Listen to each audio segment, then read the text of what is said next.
breaking right now. After 736 long days, Israeli hostages held by Hamas are finally free. Israel says of the roughly 250 people taken during that October 7th attack, 48 are being turned over to Israel by Hamas. 28 are dead, including 2 American citizens. 20 are still alive. Among them, David Cuneo, who was abducted from his home along with his wife and twin daughters. His wife and children were released the following month. I haven't smiled like this in, probably over 2 years at this point. And I'm also a little nervous, of course. I'm sort of bracing. Many of the hostages, young adults taken from the Nova Music Festival. Videos from the day show the chaos on the festival grounds. ABC reports Israel will now be releasing nearly 2,000 Palestinian prisoners, some convicted of murdering Israelis. They will return to Gaza that has been mostly destroyed. Back in April, the UN estimated that 92% of residential buildings in Gaza had been damaged or destroyed. The destruction only growing since then. The Gaza-run Ministry of Health says just yesterday that the bodies of 117 people have been recovered from destroyed buildings. A Gaza civil defense spokesperson says about 10,000 Palestinians are still believed to be buried under rubble across Gaza. Also breaking right now, President Trump is now in the Middle East this morning after landing in Israel overnight to meet with hostage families and address Israel's parliament. Trump will attend a world summit on ending the war in Gaza. He's going to meet with the Egyptian president, the Palestinian president, and more than 20 other countries with the goal of agreeing to a peace plan moving forward. Among the topics discussed, how Hamas will disarm and who will be responsible for rebuilding, securing, and governing Gaza. In the past 45 minutes, President Trump addressed the Israeli parliament.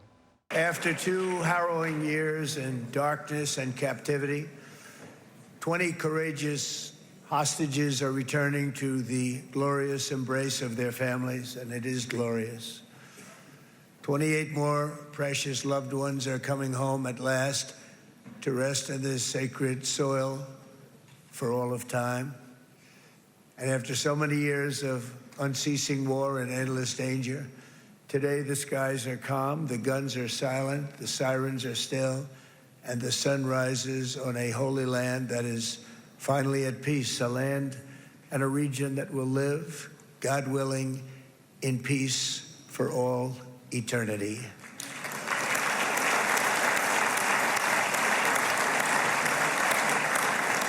This is not only the end of a war, this is the end of an age of terror and death and the beginning of the age of faith and hope and of God. It's the start of a grand concord and lasting harmony for Israel and all the nations of what will soon be a truly magnificent region. I believe that so strongly. This is the historic dawn of a new Middle East.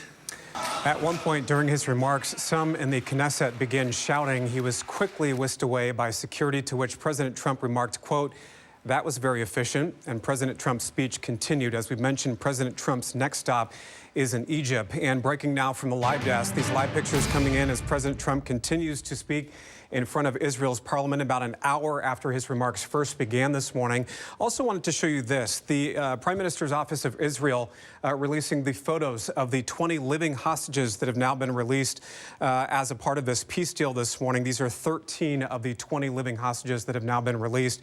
President Trump was asked on Air Force One overnight about what these brand new developments mean for the future of the war. Benjamin Netanyahu, the prime minister, has not gone so far as to say the war is over. In your view, is the war between Israel and Hamas over? The war is over. The war is over, okay? Do you understand that? Those same words echoed by the mother of hostage Matan Zengacher. This new video shows her talking with her son in a video call overnight, telling him the war is over and he is on his way home. Look at this, emotional scenes in Tel Aviv overnight as crowds watch the release of hostages from Hostage Square, some holding signs and flags, and at one point you can hear people in the crowd chant, quote, "Thank you, Trump."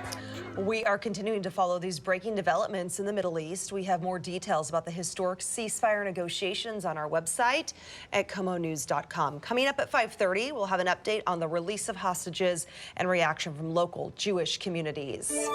Happening now, a live look at Capitol Hill in Washington, D.C., where the government shutdown is now on its 13th day.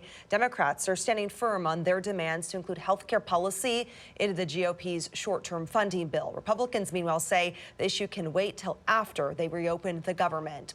House Speaker Mike Johnson once again extended the recess for the lower chamber Friday, insisting that they will not make changes to their budget bill. Hundreds of thousands of government workers have been furloughed in recent days. And according to Vice President J.D. Vance, deeper cuts are on the way. And this morning, millions of federal workers are already without pay as the federal government shutdown now extends into week 2. It is not only impacting government employees, but programs across Washington state are also feeling the impact. KOMO's Natalie Fahmy joins us live to tell us how the shutdown is impacting the state's food banks. Natalie? Holly, Steve, Director of Public Policy at Food Lifeline here in Washington state, tells me the need for food across the state is already high, but now with this federal government shutdown, they're already having to dip into their rainy day fund to keep up with the demand. In Washington state alone, there are nearly 80,000 federal workers, and for many of them, they received their last paycheck, excluding pay for the first few days of October last week, and now have to wait for the government to reopen to be paid again. Others are being laid off. The Trump administration says military personnel will still be paid this week through funds from the Pentagon. Either way, Aaron Shadeski at Food Lifeline tells me they want to meet the people who may be experiencing a newfound need where they are. That's why they're making sure food banks around the state near high populations of federal workers are especially stocked up and have used $50,000 from their rainy day fund to buy fresh produce and will use the money from other emergency food purchases. Krzyzewski also notes that this time comes at a time when need is already doubled compared to the last several years, and he says support from the federal government is dwindling. I have often said the situation feels like we're going into another pandemic, this time without the disease. And this time, instead of the federal government coming to help, they're running away and taking things with it. Krzyzewski tells me they are not quite at a breaking point yet, but says meeting the need will not be easy as this shutdown goes on. SNAP benefits are set to continue through the end of the month, but if this shutdown does extend into November, then things might end up being in the air. Live in Seattle, I'm Natalie Fahmy, KOMO News. Natalie, I think one of the big questions this morning is when can we expect another vote on those spending bills to possibly reopen the government? We are not going to have any updates today. Senators will not be in session this afternoon, so we're going to have to wait until tomorrow at least in order to see if those bills can get at least 60 votes in order to move forward and hopefully reopen the government.